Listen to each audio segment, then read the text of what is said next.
Hello guys, नमस्कार, welcome छ। धेरै दिनपछि मैले अब तपाईँहरूको सामुन्ने एउटा खतरा भ्लग लिएर आएको छु। अनि अब एउटा के पाक्दैछ हामी सोधौँ है। हाम्रो दिदी हुनुहुन्छ अनि दुईवटा दिदीहरू हुनुहुन्छ। अनि यसो हामी सोधौँ है, यो के हो दिदी? हामीले आज दुध र रोटी बनाउनु लाग्छ। दुध रोटी अब हामीले यसको नाम त अब हामीलाई पनि थाहा भएन।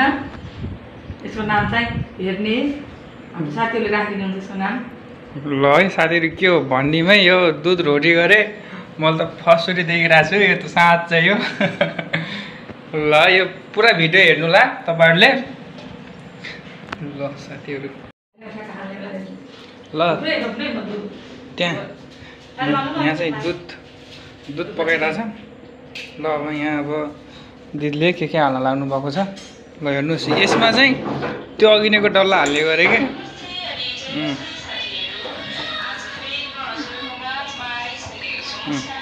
यसलाई कति पकाउनु पर्छ? अब एकछिन चिनी खै यता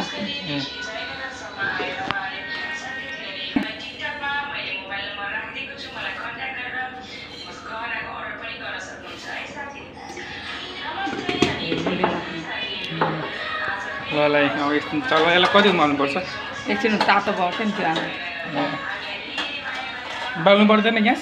बालेर सानो बालेर सानो ग्यास। सानो ग्यासमा त्यो बनाउने दिनसम्म ल हेर्नुहोस् गाइस, अब हामीले अब यसलाई दुधमा उमाल्ने छौँ है। ल हेर्नुहोस्, अब भइसकिसक्यो। ल अब यहाँ दुध यसो हुँदैछ। ए माथिबाट हालिहाल्ने। पाक्छ कति टाइम लाग्छ यसलाई पकाउन? त्यही 15 मिनट जति। यहाँ यस्तो सिकाइदिनु न हाम्रो यता साथीहरूलाई। भिडियो हेरेर सिक्ने हो कि नै? ल हेर्नु यहाँ, हजुरलाई सिकाउनलाई मैले भिडियो बनाएको छु। अरू चाहिएपछि भन्नु ल। यो घोलिन्न है, यस्तै हुन्छ, यो उम्लिन्छ, राम्रो हुन्छ होइन? घोलिँदैन, अलग अलग हुन्छ। अहिले पाकेपछि देखाउँछौँ नि। स्पेसली यो खाने मान्छेलाई राखेर देखाउँला। मेन कसको अर्डरमा बनिरहेछ त्यो मान्छेलाई पनि राख्ने। अहिले एकछिनमा हाजिर गर्नेछौँ। यो खान नपाएर रिसाछन्। यो सब पकाउने सबै पाक्छ?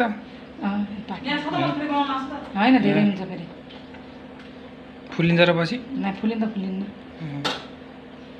खाना पनि त खानु पऱ्यो नि। खाना खानु पऱ्यो त। ल साथीहरू, अहिले पाकेपछि देखाउँछौँ है। अब हेर्नुहोस्, अब यो फुलिसक्यो है। भइगयो यो अब? पाकिसकेको छ। अब यति छिटो पाकिरहेको छ है। यसलाई चाहिँ दुध रोटी भन्छौँ हामी। हजुरहरूले के भन्नुहुन्छ यसको नाम कमेन्टमा लेख्नु होला है। के भन्नुहुन्छ यसलाई हजुरहरूले? हामी त अब साधारण भाषा दुध रोटी नै भन्छ।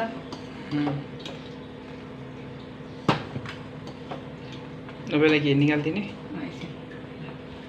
अब हेर्नु है कसरी चेक गर्ने?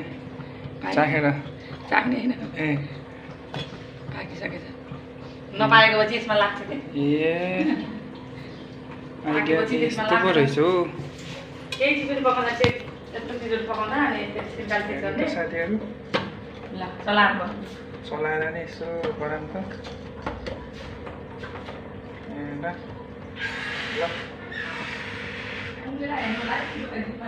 ल ल